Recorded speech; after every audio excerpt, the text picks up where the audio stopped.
What if your brand's next big idea wasn't hiding at an external agency, but right under your nose in your own office? Should have gone to Specsavers. It's more than just a catchy line, it's part of the UK's modern cultural DNA, quoted in Parliament, shouted at football matches, whispered in everyday conversations. But here's a twist. This iconic campaign wasn't cooked up in a big agency boardroom. It was born in house at Specsavers.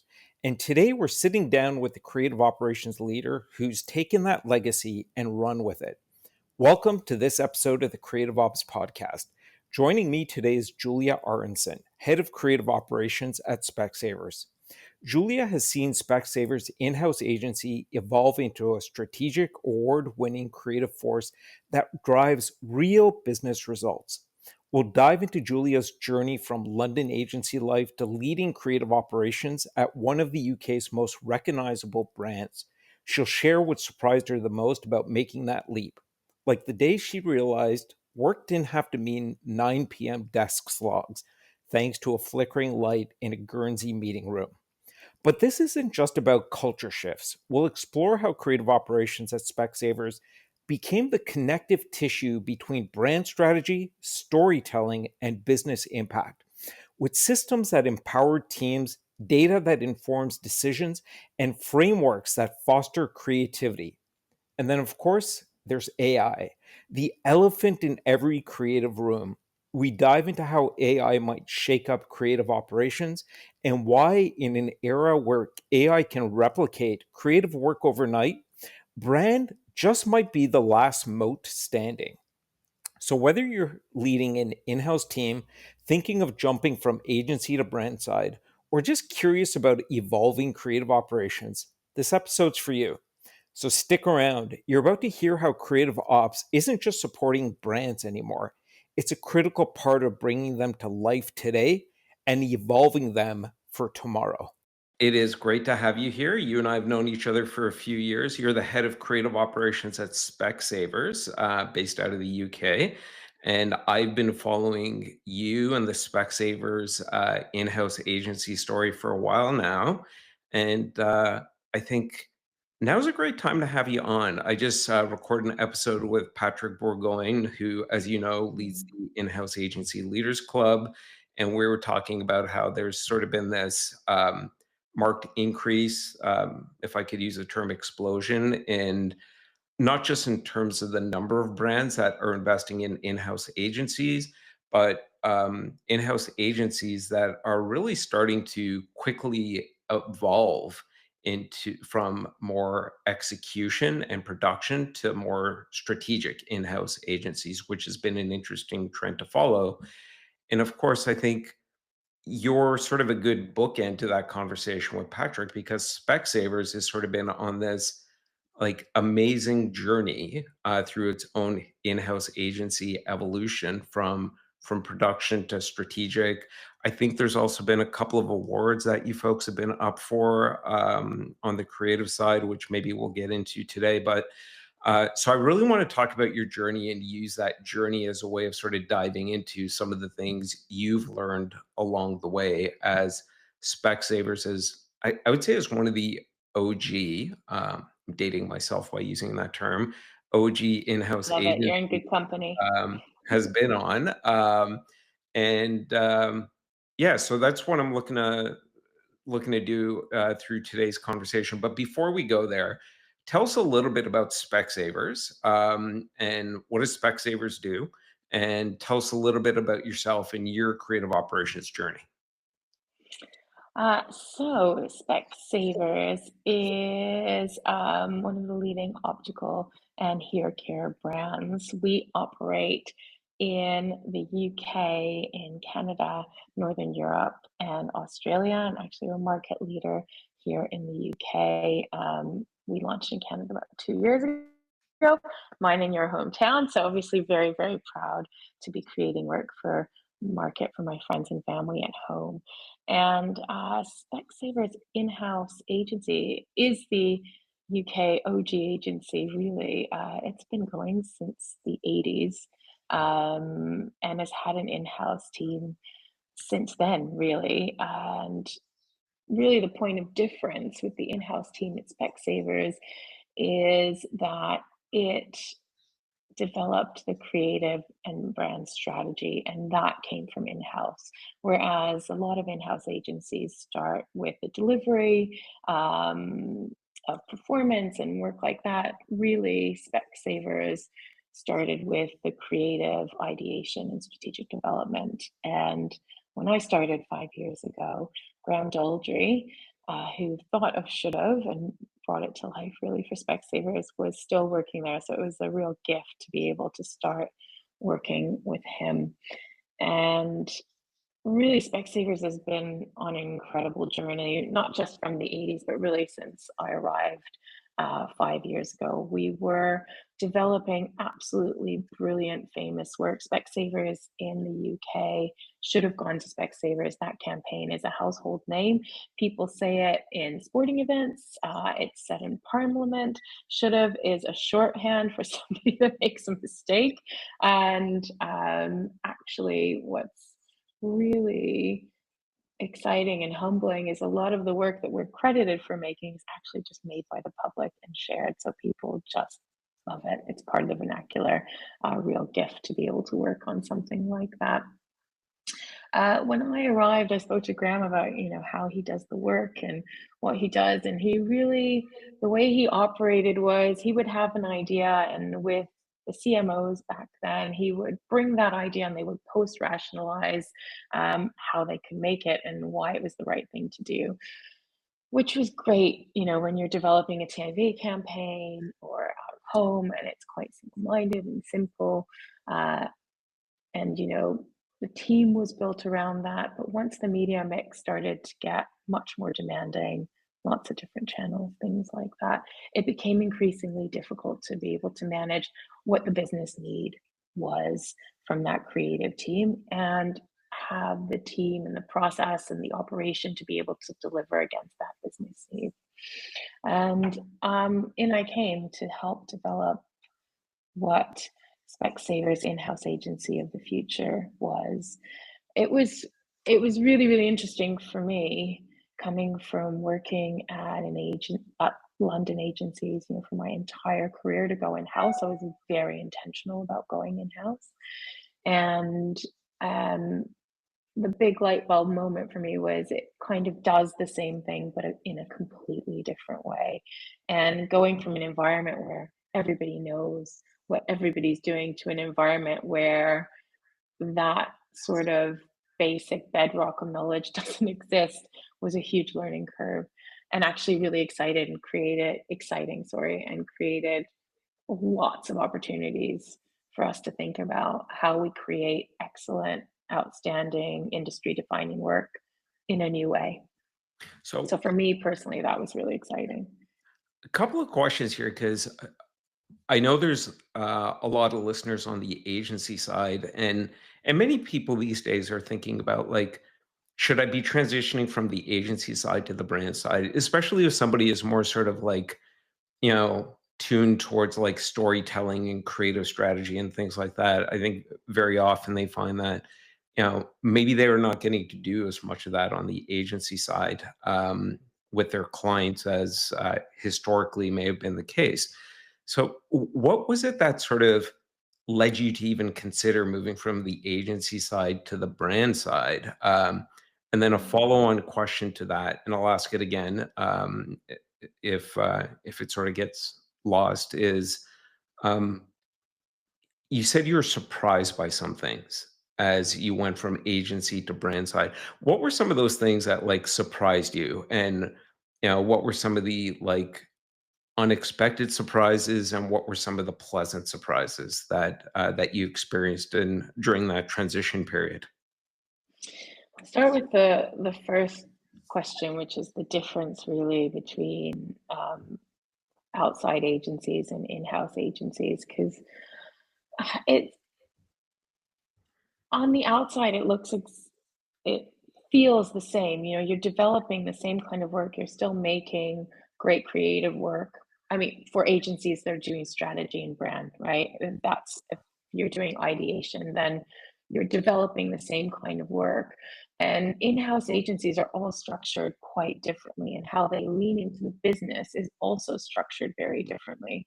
So when you come in from an agency environment, or what I found when I came in was that I had this expectation that the ecosystem would be the same because the output was the same. And how could you ever do it in a different way if I've been working for 15 years at various agencies, relatively doing it in the same way?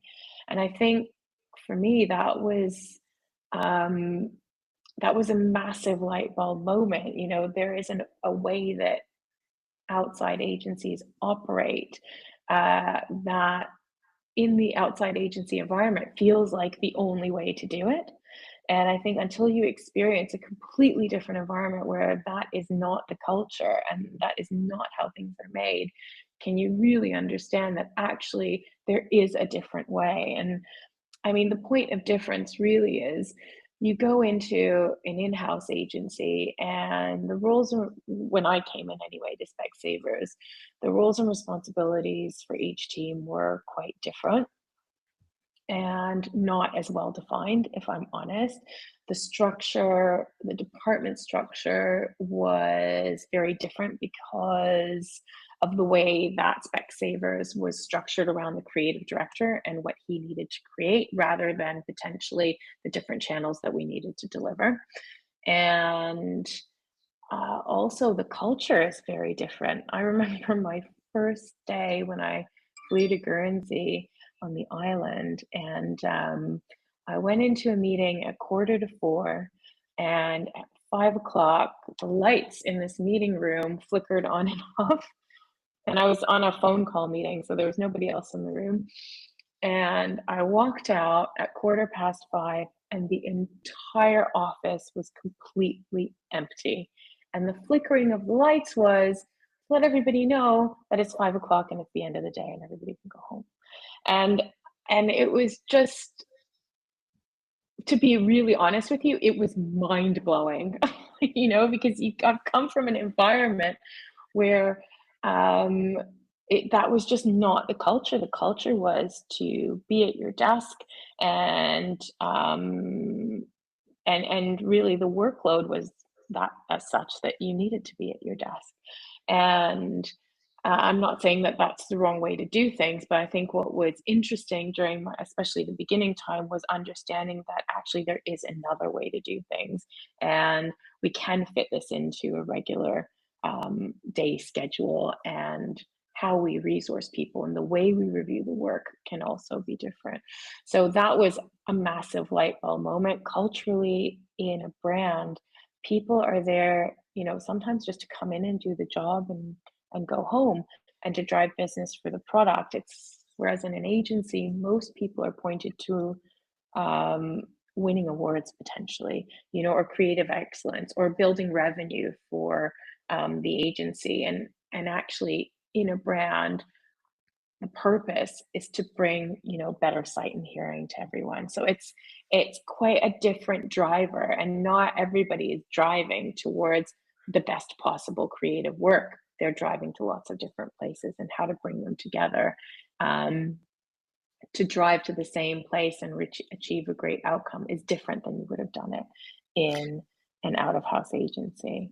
That's a really valuable insight in terms of like agency culture versus in-house agency culture, because you know I think very often, especially for those listening earlier in their careers, culture is confused with those like you and I will remember those motivational posters that we would see on the walls, you know, that would talk about like integrity and things like that. But culture is shaped by many things, and one of them is incentives. And you hit the nail on the head there. Like very often agency incentive, and incentives aren't bad things. Like all humans, all of us are motivated by whatever incentives are around us.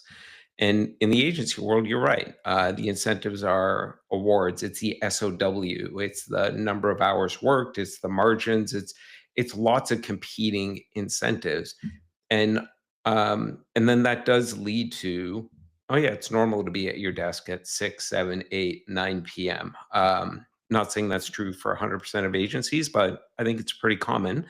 In-house agencies, on the other hand, the incentives are different. While I know that, awards are perhaps becoming a little bit more important, there's not that's necessarily you're not incentivized by a SOW and,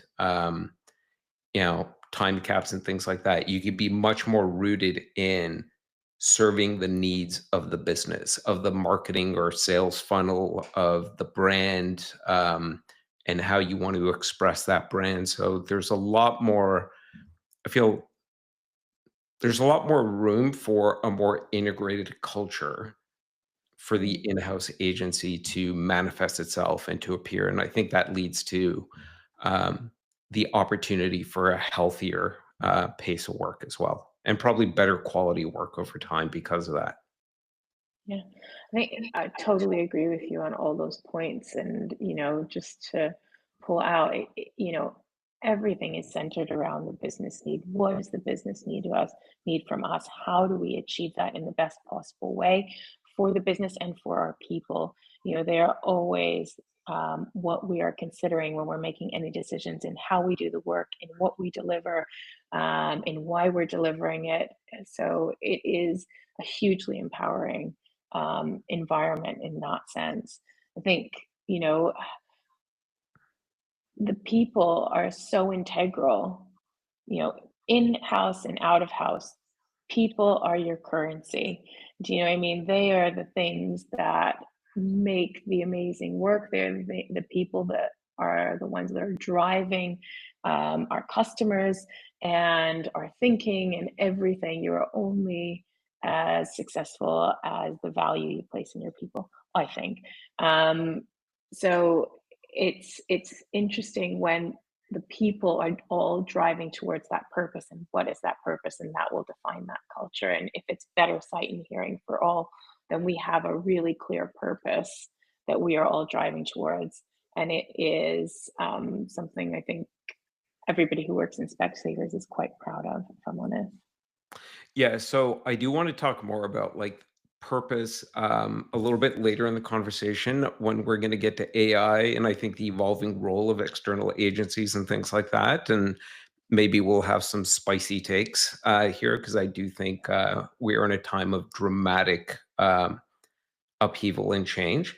But before we get there, I want to talk about like I think when we spoke previously, there was something you said about, the role of creative operations being critical in brand success, and in manifesting a brand and making that come to life, and continuing to nourish it. Because I think of brand as like a company's DNA. It's how everybody experiences a company internally and externally, and one of the primary ways in which that happens is like through creative, through storytelling.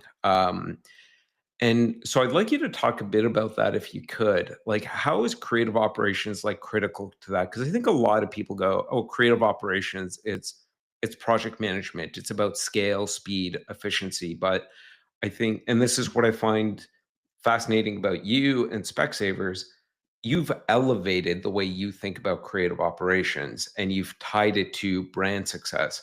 And I do think in today's world, again, a preview of maybe what we'll talk about when we get to I think brand is going to be one of the few remaining moats left in this AI Mm. world where we can all copy each other overnight with these AI superpowers. So tell us a little bit about like why is creative operations like the superhero, or maybe the unknown superhero of brand? Creative ops for me is really at the center of what creates an ecosystem where great creative can thrive.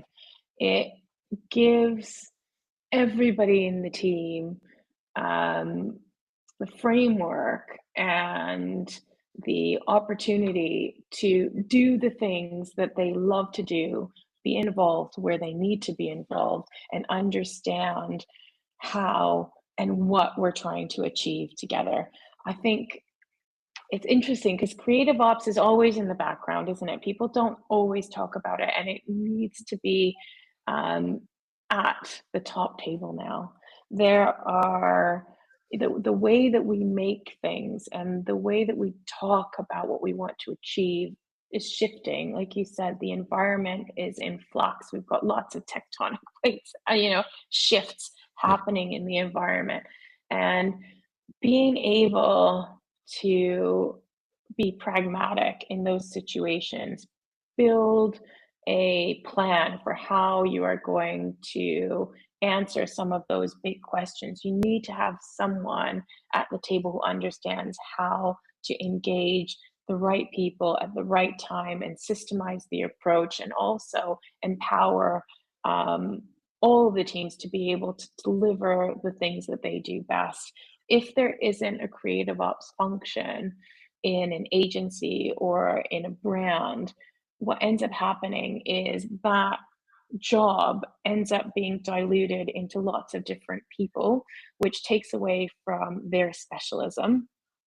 And it means that there isn't somebody creating and connecting all of those people as their role, and connection in an increasingly disconnected landscape is really integral to brand success, because although you may be doing something here in one channel and something over there in another, or doing something in Australia and doing something in Canada, you need somebody to understand what is going on and how you knit those things together, whether they need to be knitted together, and involve the right people to have the right conversations to achieve the most successful product that you can. So I believe I am passionate about creative operations and the power of creative operations to create an environment where great creative and strategy can thrive. And I agree with you, there is a very fine line between brilliant creative operations and a glorified PA. And I think the thing is that bit that you mentioned, that strategic operations, really understanding the business, understanding, connecting into different parts of business, and driving how we move forward as a coherent team is the power of creative operations, and the real point of difference between, managing something through and pushing it along versus intuitively understanding how to get the best out of a project, and not just the best, make the most effective work. I love everything you're saying, and as you're saying it, I'm going like, this is echoing some of what I've heard from some of the smartest creative operations thinkers that have been on the podcast. And I'm thinking about folks like Kate Sullivan, who was on episode 1, and she used to be the head of global creative operations at HubSpot, now off doing some very cool her own business now. And she talked about like this idea of connective tissue as Mhm. well, and we've heard it from other folks. And um, it's for those of you that are listening, like Julia, how you're connecting it to it's not just about connecting like all the moving parts. It's about connecting it to the strategy, which is Mhm. the reason the business exists. Like, why are we here and what are we trying to achieve?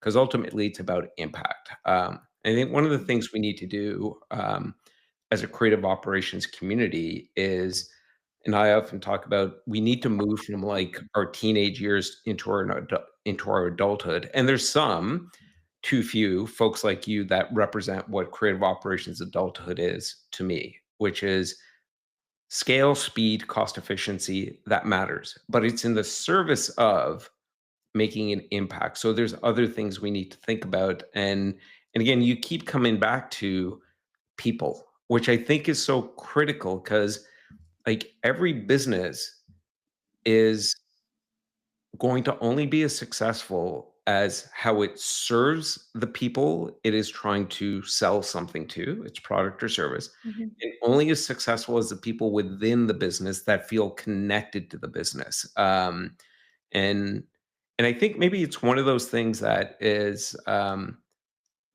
much like creative operations is often invisible. Maybe it's one of those invisible driving forces that is also leading to more brands investing into and elevating their in-house agencies. It's the people that will drive the creative, the storytelling, and the emotional connection with their customers and prospects forward. Not saying external agencies can't do it; they still have a role to play, I think. But in-house is perhaps going to be much more impactful over the long term. Yeah, and I love that idea of connective tissue, because that is it. It's it's connecting so many different things at so many different levels simultaneously and almost in an invisible way. It's not about jazz hands and look at me and look what I can do, because actually the most successful creative ops department or community or whatever are the people that you can't see, the people who just, go to me and go, have you thought about that? And, oh, I know you're doing that, but they're doing this over there, and I'm going to put a meeting in. I think you guys need to talk. And just being able to connect those dots. And also, that connective tissue, like you said, allows and empowers the rest of the team to be able to be involved. And I think, especially when you're in house, empowering people to achieve what they want and build business success for themselves and for the brand is so important, because you celebrate successes differently than you do in agency land. In agency land, you do a big campaign, you win an award, you win a new client, hooray! You win a pitch, hooray! Everybody works hard. Here, we're constantly busy. There's always work. There's no ebb and flow like there used to be, and actually ensuring that people feel empowered by the environment that they're in only means that they're going to create even better work, and ensuring that they're connected to the rest of the business at the right time, because that efficiency and effectiveness is really important. What can end up happening, what was happening before, is you'd have lots of people involved in lots of different parts of the business that don't necessarily need to be there. And that creative ops team can ensure that people are involved when they really need to be, but also people are informed and understand what's going on. Because being on the bus, wherever you are in the business at any point, is so empowering for the team, understanding what's coming down the line so that you're not bamboozled by the end. Because I think that is also a great frustration, especially if people down, at the very end of the funnel of the process. It's really difficult. Their timings are really hard. They've got a lot of pressure. And sometimes they have no idea what's going on. It just hits them and they have to deliver because they haven't got any fat in their timings. And having that, even if you haven't gotten any fat, knowing up front that it's coming makes such a massive difference to the people who are doing it, to feel like, actually, I'm not being mandated to do this thing. I knew this was coming and this is how I'm going to manage. So this is the team, and it allows them to have really good conversations of, can I do this? What do I need? How do we set them up for success? So I think, wherever I've worked, that's worked really well. Creative ops is part of the core team. They are at that table, they are making decisions, and they're working together with strategy, creative, and creative business partners to define the plan. And they're listened to. I think, yeah, I love it. I could geek out on it for hours, as we have done. So, yeah. Yes, we have. Well, I want to pick up on a couple of things you said because, and again, maybe so brand is sort of DNA of an organization of how external and internal audiences experience it. Creative operations creates that connective tissue so that DNA can be as healthy as possible and really come to life and express itself. And but let's maybe go a couple of levels deeper on like, because you talked a lot about ultimately the goal is impact for the business based on its strategy and what it's trying to achieve. And but it's also about like, you know, it's all people driven, and each individual has their own career aspirations and goals and things like that, and they want to be successful in what they're doing. And you mentioned a few times, like, they feel connected to the business. They have an understanding of the business. We are able to set them up for success. So, talk us through maybe some of the more tactical things. Like, if I were to join your organization tomorrow, what would my experience look like in terms of like getting that understanding and context of what's Specsavers is, what it's trying to achieve, or how do I sort of feel like connected and set up for success for a project I might be put on? So there is quite a lengthy induction process for joining Specsavers, and I'm sure lots of in-house businesses. And what's interesting about Specsavers is the people who are the most successful and feel the most, integrated into how we work are people who spend time in the business and really get involved in what we're doing. So people will join and they will go on a store safari. They'll meet the actual people in the stores who are working there, understand what we're driving at a really grassroots level on the ground. We have various meetings internally to make sure that people are updated and kept abreast of what's going on, catch alls with different groups of people that align with different specialisms. So when you need to be there, you'll be invited to those meetings. They'll have inductions with everybody that they really with every department in the agency or in the creative department and the marketing team. And I think understanding what everybody is there to do and what value they're adding, how to interact with them, what value you're going to add, and how people will interact with you. And just, I don't want to say rules of engagement because there are no rules. It has to be an open environment where people feel comfortable to talk to each other. But just understanding when you need support, when you need to know something, where do you go? How do you engage with the right people to get answers that you need quickly or information that you need quickly? If you have a problem, who are you reaching out to?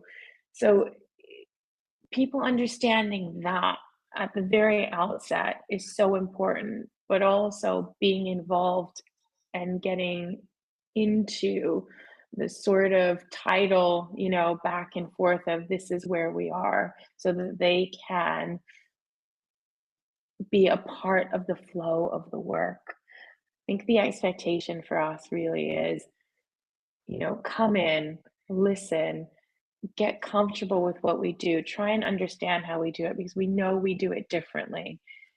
And then, you know, it's not about adding value right when you get there. It is about learning, understanding, and getting to grips with how we do things. I think that shift of potentially where people have been before, "Well, I've got to come in, I've got to add value right away."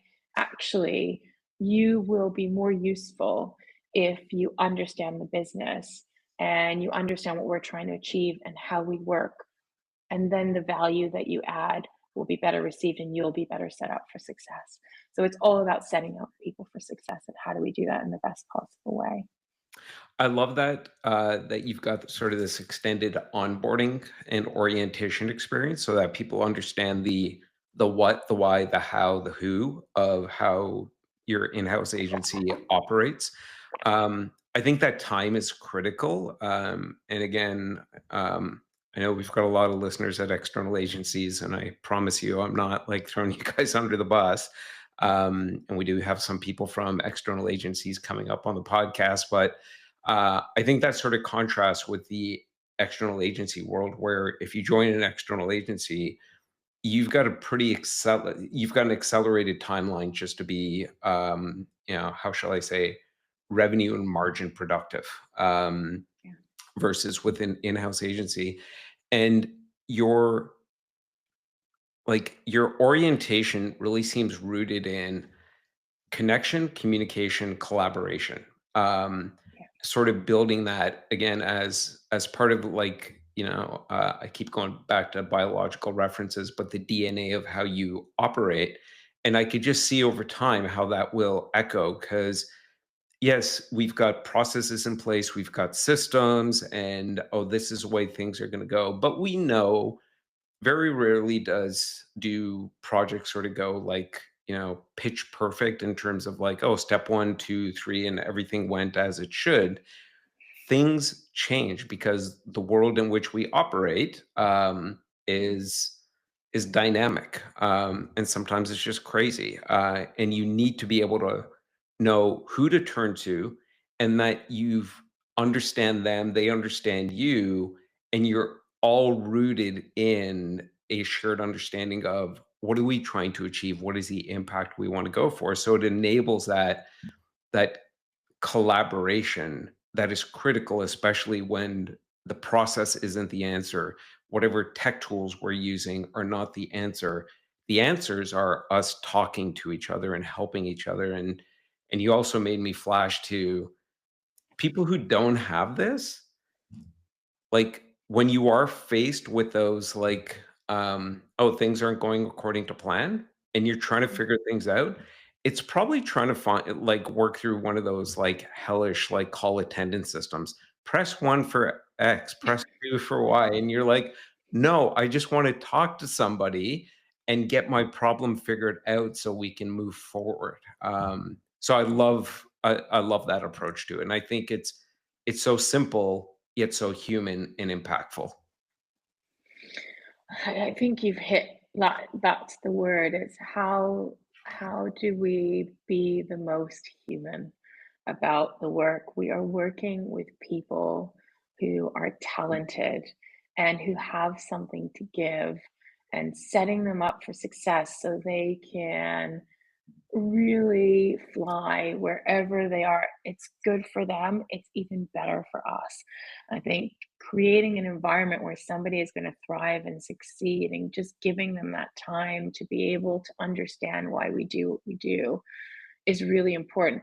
That's not to say, by the way, that we haven't had people join that have to get right into the thick of it and Yep. all that. It's not this, you know, that's our ideal. That's what we want to do, and that is there for everybody. I think the thing in-house that's also really interesting is that you can define your path a lot more potentially than you can define it in an agency. Well, in an out of house agency, because there are so many opportunities to do a variety of different things in the business that just don't exist. Part of what you said before in terms of that difference of people just coming in and understanding exactly what every role is. I said at the beginning, I walk into any agency, I kind of know what everybody does. I know what I'm there to do. And you can sort of just come in and get going. You might not know the names, but you generally know exactly what you need to do and how it gets done.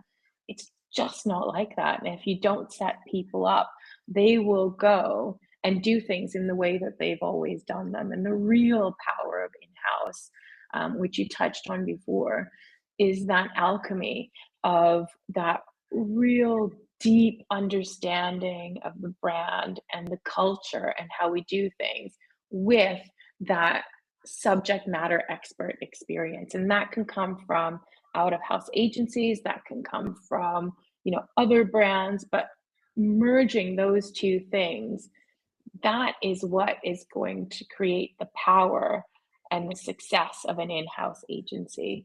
That deep understanding and that subject matter expertise, and then the creative operations to bring all of those different facets together.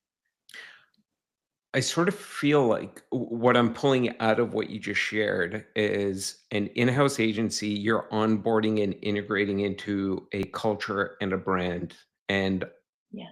by extension, our way of doing things. With an external agency, you're onboarding into a business model, which has its Yeah. benefits because agencies A, B, and C, or X, Y, and Z, they tend to, you know, be fairly similar in the ways that they operate, the roles that they have, and how they bring in business and how they execute on the work. So you could go from one to the other. Yeah, I mean, that's been my experience. Yeah. I'm very open to having a really great debate on that, but I do feel that was one of the main, not one of the main reasons, but one of the factors that led me to really actively look for in-house, as I really felt I've I've been in great agencies. You know, the agency I was in was amazing. I loved it. But I really didn't feel like if I went to another agency that I would be doing something entirely different. I would be doing what I was already doing in a different space. And I was looking to broaden my horizons and learn something new. And really being at Specsavers has, exceeded my expectations of learning new things. It's been incredible. Now, I sort of want to go back. You mentioned Graham, and I didn't catch his last name. Was he the executive creative director at Specsavers when he joined? Yes, he's Graham Doldry. He came up with should have. So he was there when I joined, and it was really interesting because I'd never worked in my entire career with a creative director who knew about all the departments, knew every single person that worked in his creative team, knew what they did, um, did all of their, knew all of their salaries, knew the assets, the amount of assets, the amount of knowledge that this man had around how the agency operates. He was basically the creative director and the operations director, which is unheard of, and It's a I just came unicorn. in. It's a He's a unicorn. unicorn. Yeah. Yeah. He was amazing. And it was it was a really, and still is a really exciting in-house agency. It was a great time to join because um it was a business that had really, really brilliant people that needed to shift the way that it worked to be able to fulfill a new business need around the channel mix that we need to deliver against. And it was such a privilege to be able to be, thinking about the structure and the ways of working and the workflows and and all of that. And it was amazing. It was just so amazing to be able to do that. So Graham was a unicorn, and I don't know if he's still in the industry, but if he is, I hope I get to meet him at some point. He sounds like a unicorn, both in terms of skill set, but also in terms of like his own personality and makeup, and like he just sounds like somebody who's probably like really self-aware to be able to then also go, we need to transition as a business and how we're operating as a creative department, bring in folks like yourself. And often when I'm speaking with in-house agency leaders, there's this desire to do more, to move from more production and execution work to more strategic work. Yeah. And looking back, like Graham was a unicorn. It sort of set Specsavers on this path, and Specsavers, it has sort of become a verb in the UK, even used in Parliament, which blows my mind. For any agency to sort of get to that point, you've won some awards. Graham's no longer there, so like, but he set the mold. So there have been other executive creative directors, and there's a mold now. Do you think in-house agencies to be able to move into more of a strategic position and unleash their full creative potential, their strategic potential, like that that relationship with the executive creative director has to be critical. Yeah. And or do you think it's something creative operations can still like make happen? I think there's a core team in an agency that makes sure that, or that is driving the success of the work for the business. And that is the creative director, the ops professional, the strategist, and in some agencies, the creative business partner. So not all in-house agencies have account management, but some do. And if they do, then they need to be at that table as well. I think creative strategy is something that not all in-house agencies have. Creative director is, from what I've seen, they do, and they drive that creative excellence through the business and the product and the vision. And I don't think creative ops that's not what they're there to do. They're there to empower those people and make it easy for them to be able to do the great work that they do, and put their arms around everyone in the process to ensure that that happens. So yeah, I think creative is essential. Nish, I'm really sorry, my doorbell's ringing, so I have to get it. That's Give me okay. 2 secs. Go ahead. All right, we got.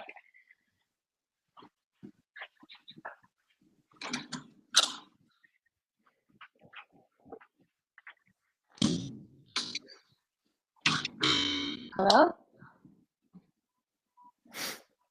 Oh. Ezra. Oh, Cleo. Hi, honey. You okay? Are you crying? Oh, I'm sorry, honey. I'm sorry. I'm just on a call, okay? You okay? I'll talk to you after? Yeah? Okay. Okay. But don't come in the kitchen, all right? Hi, Nish. Sorry about that. No worries. End of the school day, my daughter didn't bring her keys. There you go. There you go. Sorry. All right, so let's pick that up. Let me ask that same question with a different approach, because I'm really curious about the relationship between creative operations and the executive creative director. So let's say in a make-believe world, tomorrow you decided, I want to go and to another in-house agency. Not that you're going to, but we're playing make-believe now. So you're going to another in-house agency, you're interviewing with a number of them right now. What do you want to know about the executive creative director and the way they think about operations and things like that? What are the things you're looking for?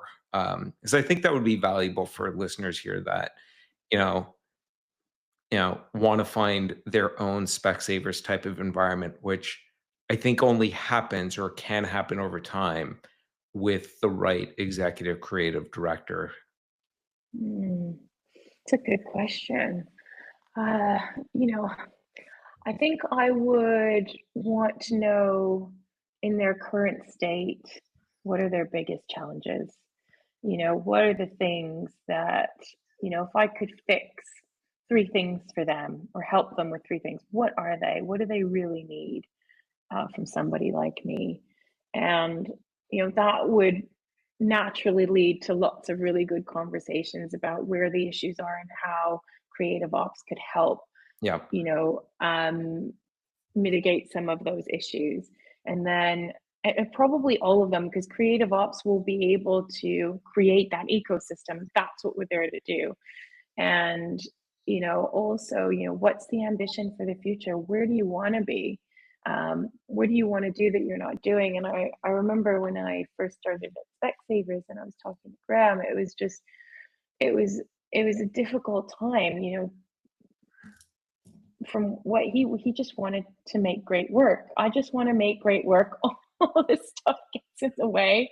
Help me get that stuff out of the way. And some of it was, about actually, why are you even looking at this stuff? This is not a good use of your time. This is really important work, but this is not work that you should even be touching. So how do I take that off of your plate, move it somewhere else to people who are going to be better suited to doing that work? And it empowers that team to have, a program of work that they're responsible for, rather than having to filter it through lots of different places. And I think, understanding what their ambition is, understanding what their major challenges are at the moment, and understanding their relationship with the wider business.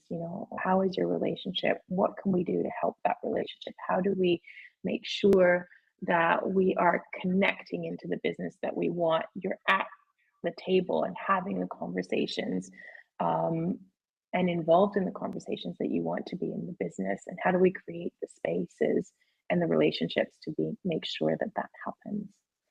I think that is great advice. It's simple questions, but as you said, they open up the conversation to understand that executive creative director and the way they think about things, like asking them about, what are your ambitions? What's standing in the way of those ambitions? Like, Mm, let's talk about, like, how could we get rid of like three things that are standing in the way of your creative mm, ambitions? And I think it also then sets like the groundwork for a good relationship, because I think ultimately the best relationships I've seen between creative operations leaders and executive creative directors is, as you said, we're getting things out of the way of allowing that talent to express itself in the yeah, to its full potential. yeah.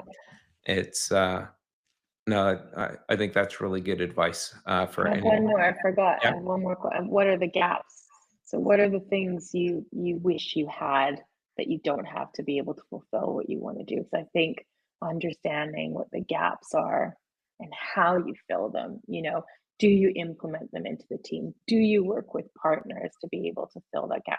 What strategically is the right thing to do to be able to have the best possible work for the brand? Because it's not just about answering that one brief and making sure that you do it well. It's about creating a brilliant creative product for the business. And that isn't always just you in a silo. That is working with your different partners, that is engaging with partners, or thinking, actually, I could take that work on myself. We don't need a partner here. How do we set ourselves up so we can take that work in? So lots of really good questions. But yeah, I think it's so important. It's so important. It's probably one of the most important relationships that you'll have in the business. Yeah, I think it's critical. It's an area Yeah. I definitely want to dive more into on some future episodes. So, a few other things I just want to quickly ask about before we talk about AI and external agencies and sort of the journey ahead for Specsavers and the work that you're doing.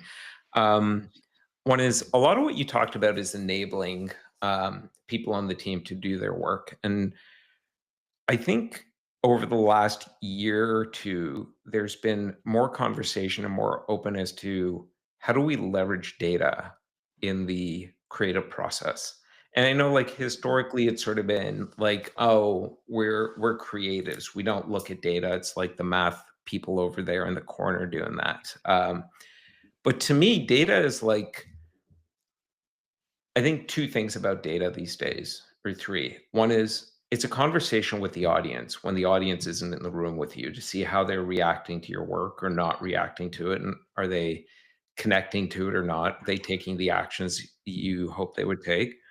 Two is, ignoring the data is almost like if your tool of choice is Photoshop and they came out with some new brushes and things like that, and you said, you know what, I'm set. I don't need to use these things.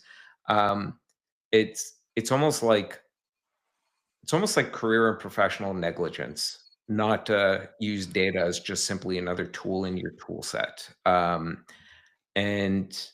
And three is, I think, especially in this world we're moving into of AI, where a lot of creative production work is going to be enabled by AI. I think AI is the new offshoring, to me. Um, Mhm. I think not embracing the data is at the peril of organizations and individual creatives. So, with that sort of like broad canvas around the creative process and data, like, what are you doing, not doing with data or anything like that? How do you think about it? Data is one of those things. You're absolutely right. It is increasingly important to make sure that you have data at your fingertips, not just data. You understand how to interpret that data and you can do something with it. I think in terms of targeting and personalization, there are tools out there that can help you do that.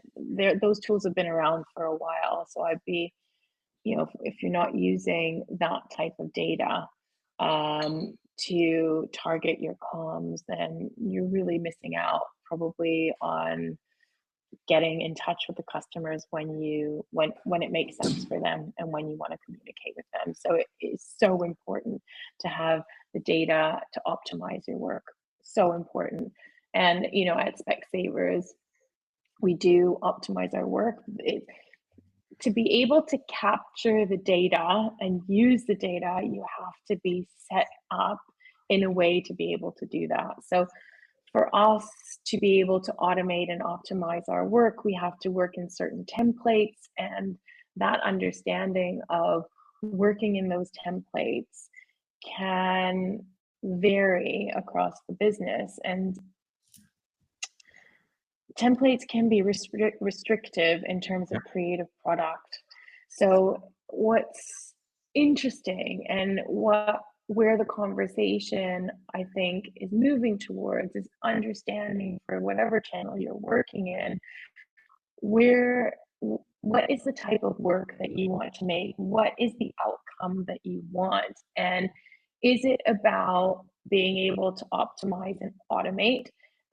Do you have the right tools to optimize and automate in the way that you want? And if you are going to make bespoke work for that channel, then what is the effectiveness that you are looking for in that channel? What are your metrics that you're trying to achieve, and how are you going to capture them if you're doing bespoke work? And I think I don't have the answer to that, but I do know that when we are working on work that is channel specific and display, where you can use automation and where you can optimize the work, the struggle is, does creative trump the automation data driven element or not? And what I would really love to know and see a case study for is, here's two campaigns, one where we use the template and one where we went with bespoke creative, and what the metrics were on those two campaigns to understand which one performed better. Because ultimately, when you're in that world, how it performs is the measure of success, unless it's brand building. And are you going to do brand building in those channels? I'm not sure. Is that effective? I'm not sure, but those are the questions I think we need to answer for that. In terms of data, to be able to support our creative ops and how we work, again, what's the ground, what sits behind us getting to that data? And really, to be able to get the data around efficiency of our teams, the types of work that we're working on, being able to be as effective as possible with our resourcing, and just understanding generally how much work we're doing where and when is so powerful. Especially when you get to budgeting conversations, understanding what your utilization is across teams, and looking at how you prioritize work in real time when you're delivering so much. Without a really good tool set to be able to determine what you're working on, who's working on it, where it's coming from, and what you're trying to achieve, that data won't come back as anything useful for you. So I think when you're building your tools in to your project management process, really look at what data you want to excavate from that or extrapolate from that, and build the system to be able to give you the data that you need. But really think about what you need, because it takes a lot of effort to put that data in at the moment. And I think when we get to the AI conversation, is potentially getting that data in will get easier, which means that our reports will be much better, and we'll be able to make better decisions about what we're doing without putting so much effort into being able to see what's going on. I'm super conscious that I'm waffling a little bit, so I apologize. No, it's all good. But I think it's complicated, but data is only as powerful as the system that you're using and the data and the information that you're putting in to be able to extrapolate it and to what ends. I agree. And on that point, like in terms of the data you want to get out to sort of inform metrics and analysis and things like that that are important to you, how closely is that sort of informed by marketing KPIs? Because I think increasingly I'm seeing conversations around like for the creative ops team and the creative process, like it's most often in service of the marketing machine. So should we try and tie our KPIs to marketing KPIs?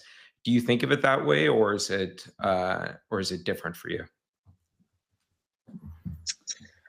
Well, I think that at the moment, all of the work that we do is tied into our KPIs, as a group. We are trying to, we're all driving towards the same purpose, which is, get more custom, bring better sight and hearing to everybody. And, we'll have certain KPIs for each campaign. And the data in terms of the effectiveness of that campaign will guide that. But I guess the thing is, I don't know if we're using the operational data in that way yet. And where I think that operational data will be the most effective is in performance work, that kind of work that I was talking about before. And that's the data I really want to see, is how effective is the bespoke creative work versus the automated templated work, and are we putting our efforts in the right places? For me, it's about making sure that we are putting the effort in the right place and we are resourcing against work that is going to drive results, because ultimately we are there to drive results.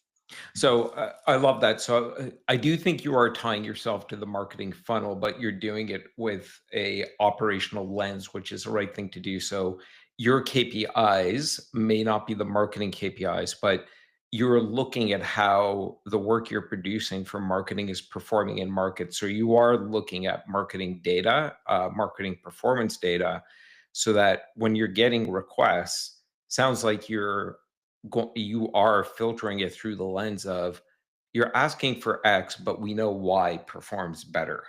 So maybe we should do that instead. And I'm going to guess it's also factoring into the way you're thinking about, like, your planning, your skill set, planning for your team. Like, what is performing better in market, and what types of skills do we need, what do we want to do more of, what do we think we'll probably do less of moving forward, and how should that factor into the way we're thinking about the next 6, 12, 18 months?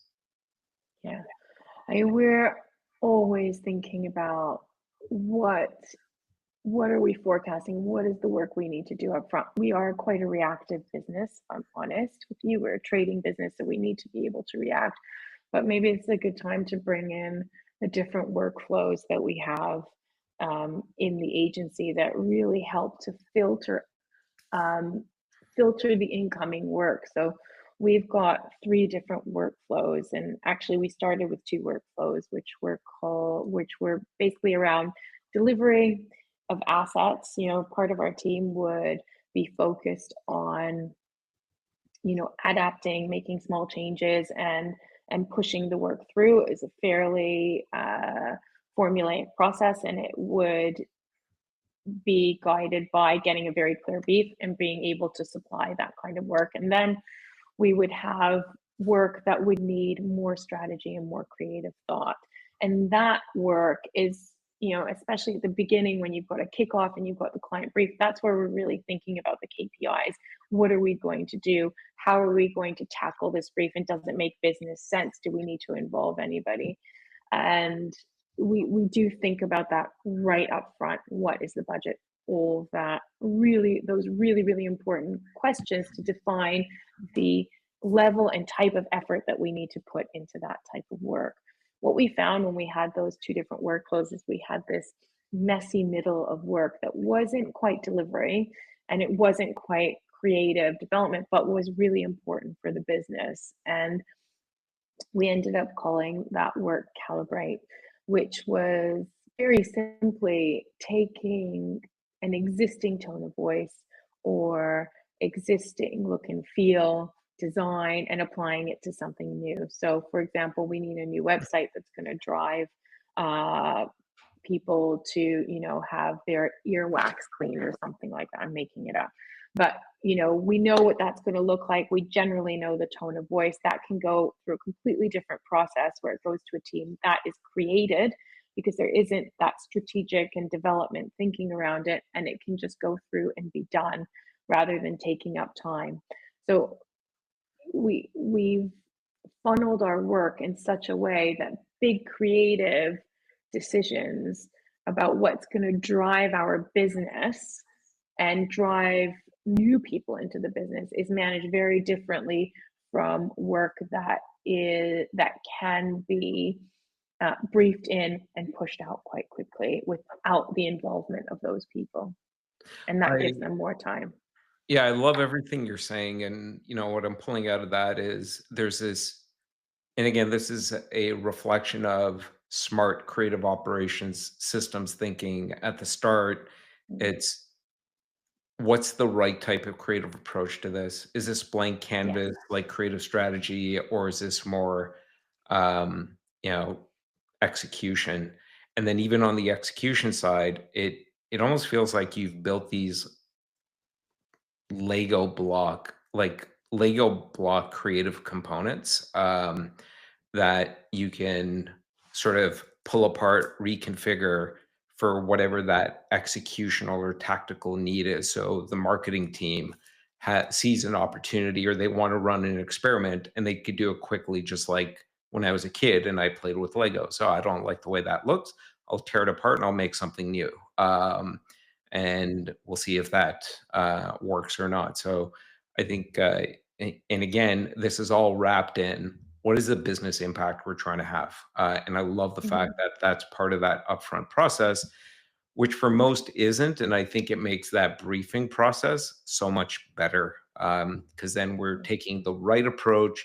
We're going to get the right people on this. We're going to make the right investment into it, and we're going to give it the right amount of time to Yeah. achieve the impact that matters. And I think Yeah. that's, and sort of rooted in that is we're not going to do dumb things. We're not going to take a big blank canvas creative thinking approach to something that should be just execution, and we're not going Mhm. to take a execution approach to something that needs time and space and blank canvas for that big thinking. Yeah. I think that's exactly it. And, the brilliant thing about that framework has been that it has been adopted across the business so that people understand the language of create, calibrate, deliver, not just in terms of what they want to make, but the level and type of interaction and team that they're going to get from us. So really they have to think about, what do I want to achieve with this brief? What do I really need to get back from the agency? And they can have a relatively good guide of how that will play out and how to get it into the agency and out, and who needs to be involved. And I think the other thing that it's done is we have different teams around each one of those processes and slightly different ways of working. And it has empowered those teams to be able to own that piece of work and be really entrepreneurial and empowered by that funnel. So they can go off and create relationships with the people in the marketing team. That means that they have direct contact and integration into what they're doing. They're at that table. So, where we're saying creative ops needs to be at the top table, every level there needs to be a table that people are sat at and being able to have those conversations that feed in and out of the business in a way where they feel like they are driving the change and that they know how to create the best possible work. They're the experts in that type of work and they should be able to own it. And I think that ownership is what drives brilliant work across everything, because what it hopefully also will do is create an environment where they'll see something that they think is an opportunity potentially for another team and flag that and be able to escalate it, so that you're not missing anything. Because I think the nervousness is, if we give that that program of work to that team, and then all of a sudden the creative director is not seeing absolutely everything that leaves the building. Obviously that can make some people feel very uncomfortable, but actually you have to trust the people in those roles. You have to give them that authority and empower them to be able to make those decisions, blow up anything that they don't think is, or something that they think has a different opportunity there, but also create communities around the business to be able to have good conversations across all those channels. So it's a bit of a massive Venn diagram of, you've got your space, but then you've got shared spaces, and that's where you connect. So Yeah, it and you is make really.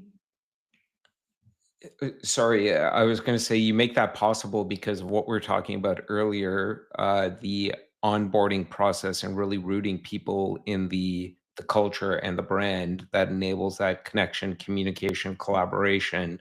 And again, that echoes as you sort of get into these, like, you know, the work is never, you know, as pristine as it presents on a workflow diagram that we could put on the whiteboard or on a slide, because it's it's driven by humans, and humans are messy. And the way we work through the messiness is with understanding, communication, collaboration. And you've done all that. I love the calibration piece as well. We've got a lot of C's here. Yes.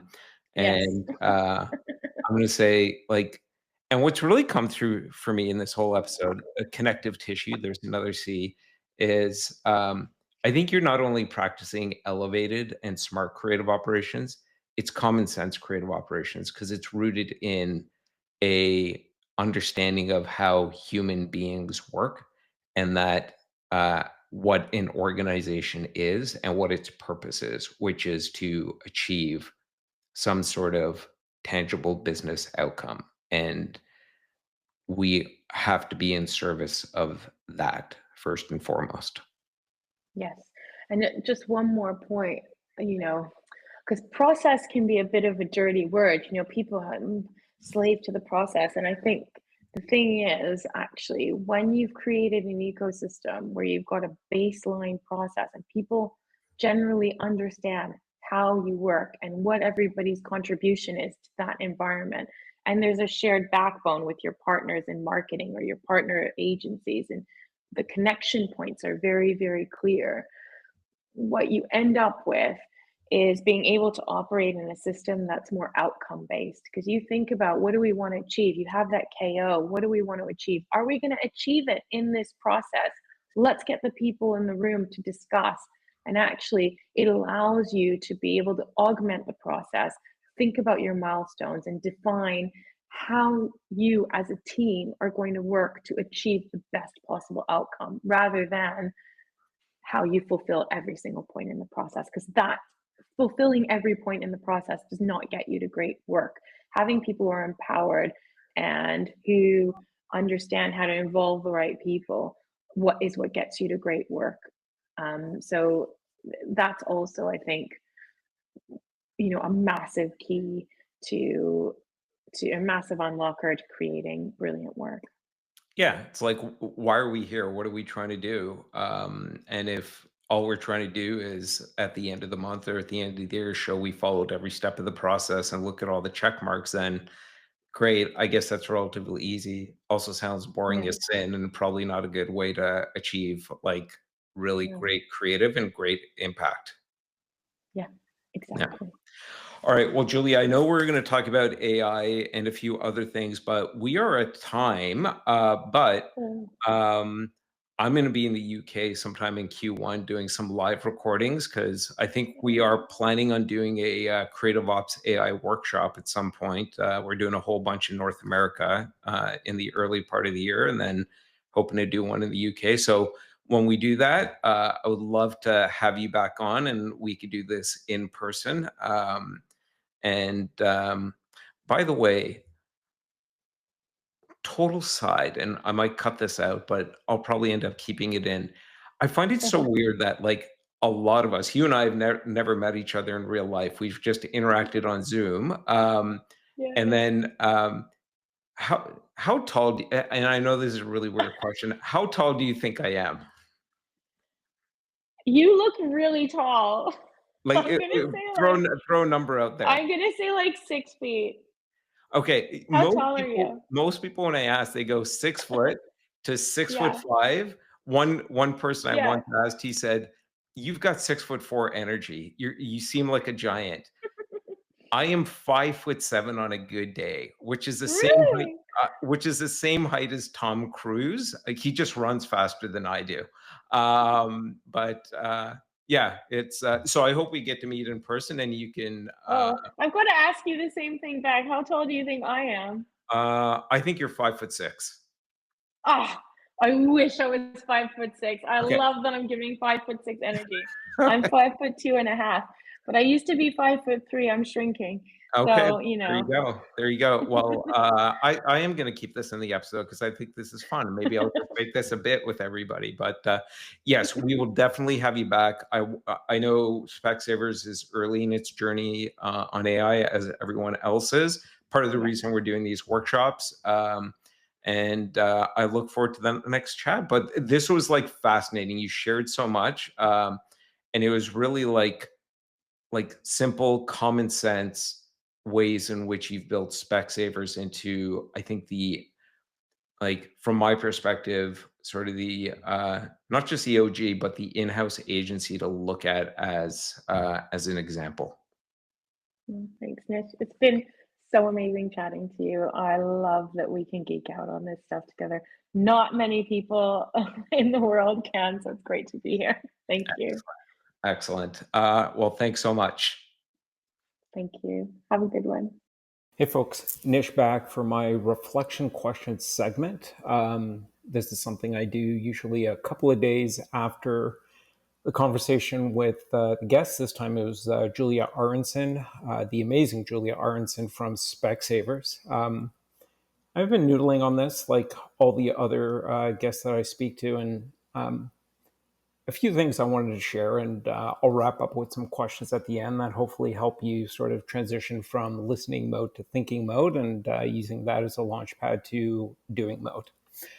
So after talking to Julia, I kept thinking, you know what? One of the things, I wonder what would happen if creative operations went away. And the reason I'm thinking about that is, during the episode, we talked a bit about like, we almost don't notice creative operations. It's this connective tissue, or maybe it's almost like oxygen. It's invisible.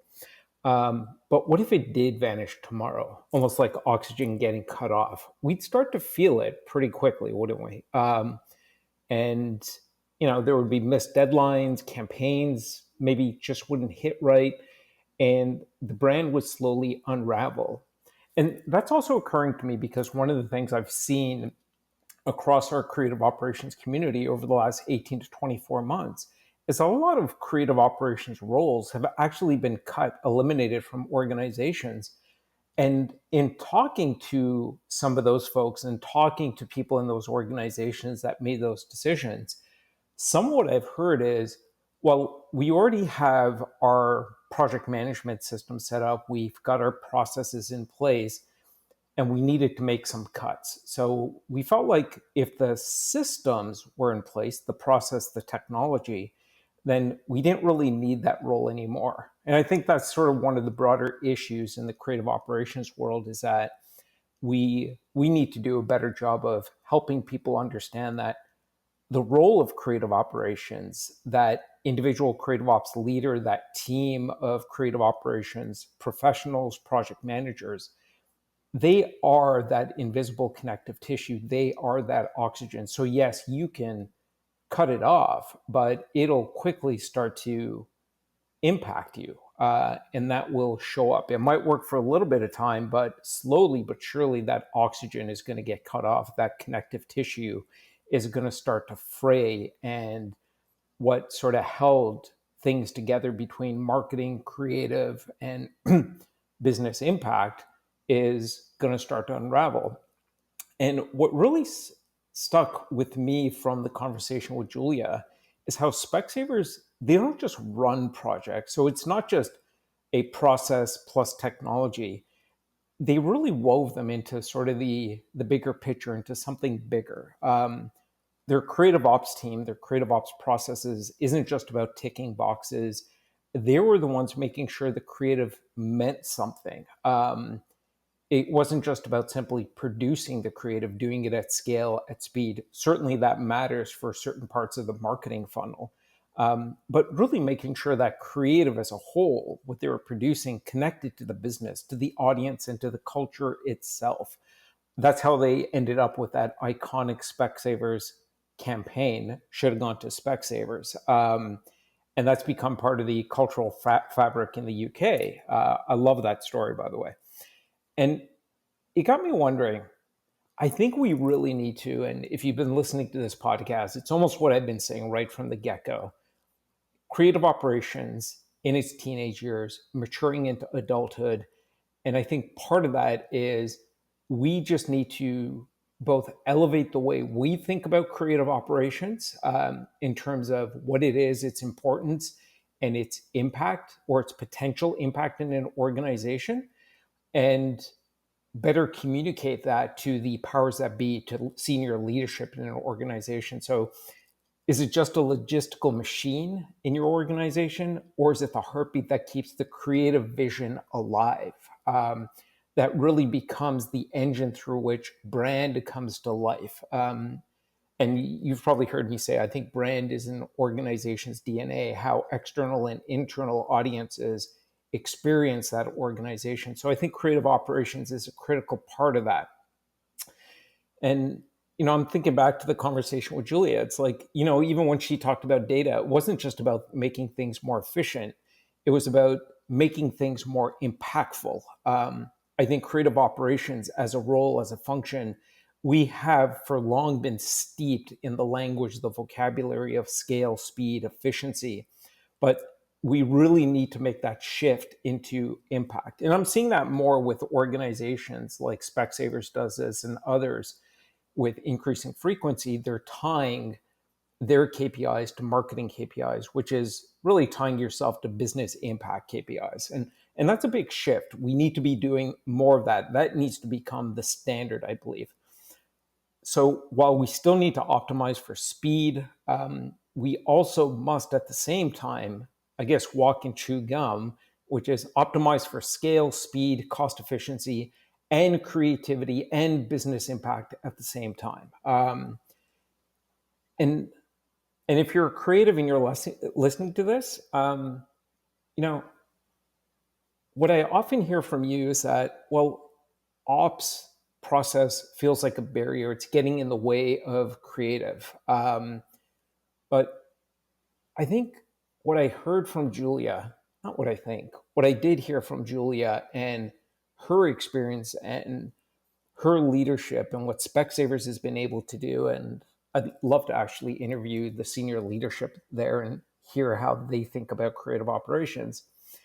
Is maybe even for the creatives, operations is your secret weapon. I think that is true at Specsavers. I think it's true at a growing number of organizations that I've had a chance to visit with, speak with.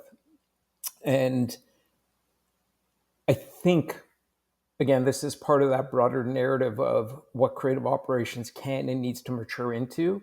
I think this Specsavers is a good example of what that creative operations adulthood might look like for others to emulate. Because I think at the end of the day, creative operations, as Specsavers and Julie have shown, it's not just about process for the sake of process. It's about creating a space where creativity can breathe, resonate, and make an impact, a business impact. And that's what Julie and her team have really nailed.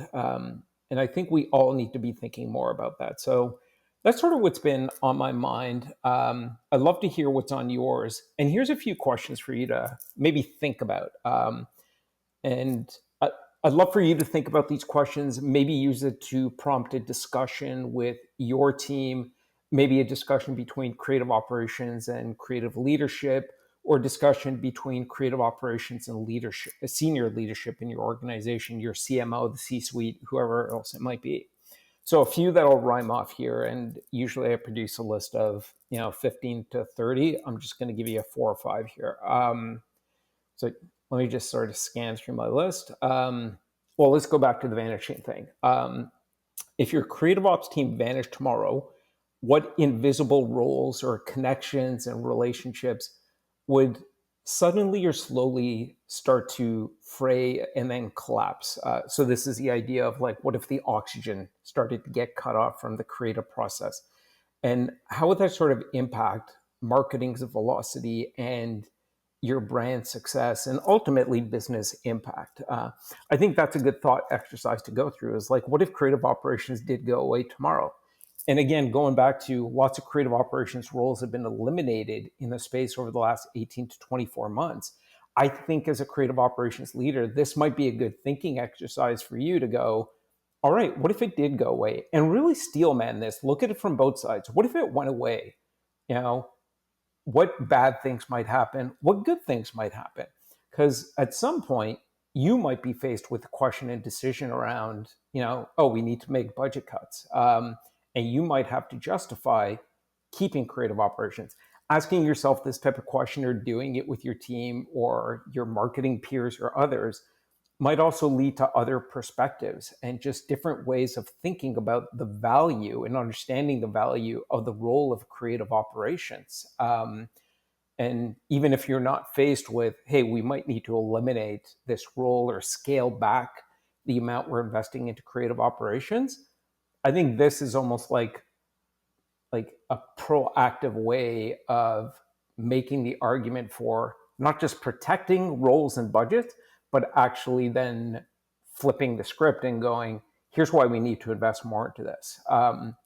Second question, I think you need to be asking yourself is, are you sort of approaching creative operations as sort of the logistical taskmaster, which is where this whole role grew out of and grew up around? But I think there's a real opportunity, especially as there's more and more in-house agencies and a real interest on behalf of brands to invest into in-house agencies. Are we transitioning creative operations from logistical taskmasters into more of a strategic engine that drives brand value and storytelling? A lot of that also came up in that episode that we recently did with Patrick Bourgogne from the in-house agency Leaders Club.